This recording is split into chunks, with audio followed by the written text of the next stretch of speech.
สวัสดีครับวันนี้ก็วันที่5 มกราคมปี69นะครับเนาะวันนี้ก็สายของวันจันทร์ครับเนาะคลิปนี้จะมาในทางของลาวพัฒนาให้สีทางช่องเพื่อเป็นแนวทางนะครับเนาะส่วนคอฮานอยลงให้แล้วนะครับเช้านะครับถ้าใครยังไม่เห็นก็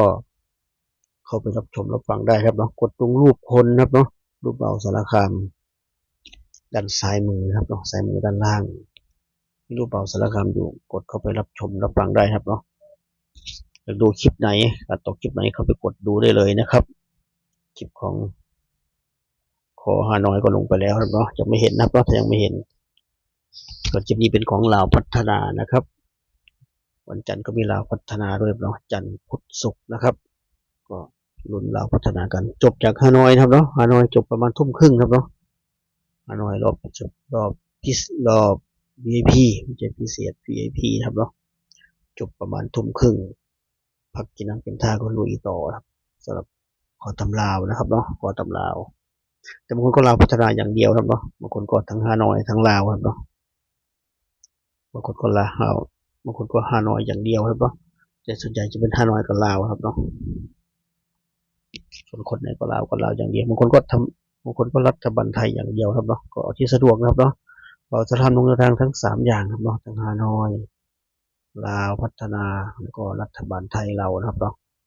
ลง3อย่างเลยใครชอบอันไหนก็ฝากกดติดตามกดไลค์กดแชร์นะครับเนาะก็เป็นกำลังใจกันถ้าใครชอบแนวทางแนะนำเวลารับชมนะครับแนะนำให้กดไลค์ครับเนาะเพราะถ้าเรากดไลค์คลิปไหนเวลาลงคลิปต่อไปเขาจะเด้งให้เราเห็นอยู่เรื่อยๆนะครับเนาะถ้าใครชอบครับเนาะแต่ถ้าเราดูอย่างเดียวเราชอบแต่เราไม่กดไลค์ระบบก็จะไม่จำเราครับเนาะระบบจะมองข้ามไปครับเนาะถ้าคนไหนกดไลค์ระบบจะเด้งให้เห็นอยู่เรื่อยนะครับเนาะเราสังเกตดูนะครับประมาณนี้ครับเนาะเทคนิคนิดหน่อยๆนะครับเนาะบางคนอาจจะไม่รู้ก็เหมือนเดิมแล้ววันนี้ไม่ได้คลิปสดเหมือนเดิมเหมือนเช่นเคยนะครับขอคลิปพาทุกคนมาทำบุญที่วัดครับเนาะใกล้ๆบ้านทำบุญเสร็จก็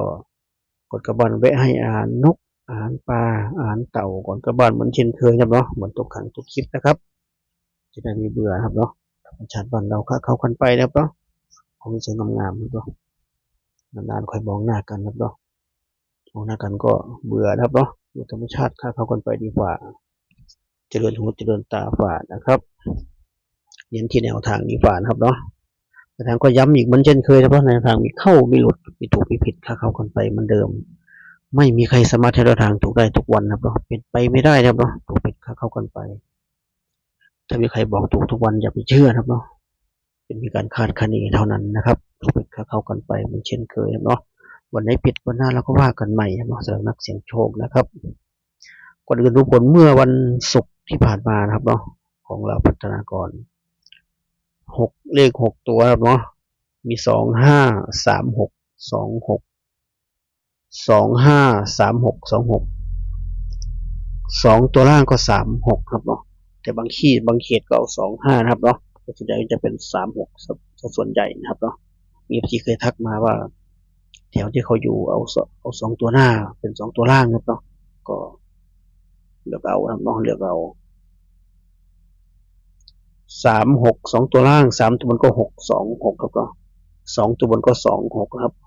6ถ้าใครยังจำได้ครับเนาะ6 ตัวนี้มันไหลมาจากรัฐบาลไทยครับเนาะรัฐบาลไทยออกวันที่2 ตัวล่างออก16นะครับ3 ตัวก็706ช่วง4 โมงเย็นโดยประมาณนะครับเนาะรัฐบาลไทยพอมาที่ลาวพัฒนารอบ2 ทุ่ม6ก็ไหลมาถึงลาวพัฒนาด้วยนะครับเนาะแน่นอนมากเลย6ฮอตมากเลย6เดือนดีมากครับเนาะแล้วเราก็โชคดีด้วยนะครับเนาะเราโชคดีด้วยหลังจากเราโชคดีรัฐบาลไทยเสร็จเราก็โชคดีลาวพัฒนาต่อครับเนาะเราพัฒนาบอกสำหรับให้เราทางไว้เด่น6รอง7ครับเนาะก็เข้าเต็มทั้ง2ทั้งบนทั้งล่างครับเนาะแน่นอนมากเลยเราต้องมีลูกฟุกมั่งครับเนาะใครจะไปวืดเสมอไปต้องมีลูกฟุกมั่งพอทำจับเด่น6รอง7จับคู่ให้64 63 62 61ครับเนาะก็เข้าเต็มครับต้อง63 62ทั้งบนและล่างครับเนาะเด้งบนเด้งล่างเลย 63เป็นตัวเน้นด้วยนะครับเนาะจะเป็นตัวกลับถึงเป็นตัวเน้นได้เหมือนเดิมครับเนาะแต่เสียดายพี่เขาเบิ้ลครับเนาะพี่เขาหามนะครับพูดผิด626ครับเนาะ626พี่เขาเบิ้ลไปก็ใครตามแนวทางบททางก็ดีใจด้วยครับเนาะเราพัฒนาดีใจด้วยแต่ทั้งบนทั้งล่างเลย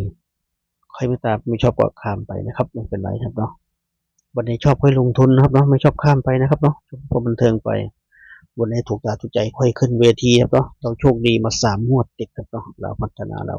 ถ้าใครจำได้ครับเนาะโชคดีตั้งงวด03นะครับเนาะตามต่อไปเลยรู้งวด41เป็นตัวเน้นเลยครับเนาะงวดก่อนปีใหม่41นะครับเนาะเป็นตัวเน้นเลยเมื่อกี้ก็ได้2 เด้ง6263เป็นตัวเน้นครับเนาะ3 งวดซ้อนเลยโชคดีครับเนาะโชคดีวันนี้ก็สรุปจดไว้นะครับสรุปแคปคนเราแคปคนเดิมวันนี้เด่น8รอง9นะครับจับคู่ให้ก็80 81 82 83 90 91 92 93นะครับส่วนครั้งนะครับวันนี้เด่น8รอง9ครับเนาะจับคู่ให้ก็80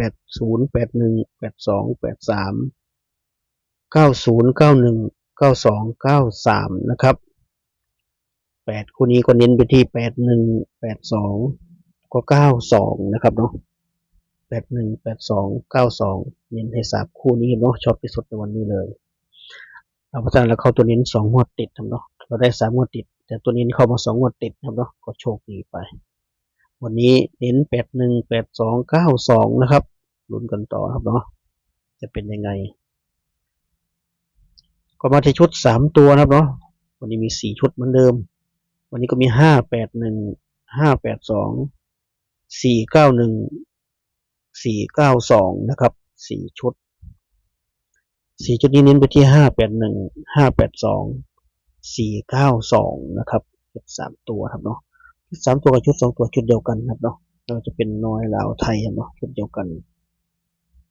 เพิ่มเติมมาแค่หลักร้อยเท่านั้นครับเนาะหลักร้อยใครชอบหลัก5ก็5มาใส่ทั้งหมดทั้ง4ชุดก็ได้นะครับเนาะใครชอบหลัก4ก็เอา4มาใส่ทั้ง4ชุดเลยประมาณนี้ครับเนาะจะบนบ่อ3ก็ตามนี้เลยครับเนาะตามนี้เลยก็ย้ำเหมือนเดิมนะครับวันนี้ถ้าติด2ถ้าไม่ได้ผิดพลาดทำมาติด2ตัวนี้ไว้ครับเนาะมีลุ้นแน่นอนครับเนาะติด8ติด9ไว้นะครับเนาะติด8ติด9ไว้มีลุ้นแน่นอนครับเนาะติด2ตัวนี้ไว้ถ้าไม่ผิดพลาดครับเนาะถ้าไม่ชอบที่บ่าวซ้ำจับคู่ให้ก็เลือกคู่อื่นได้เลยครับเนาะได้ดีๆเด็ดๆแต่ไงแต่มาประกบ2กับ8กับ9ไว้นะครับเนาะ8กับ9ไว้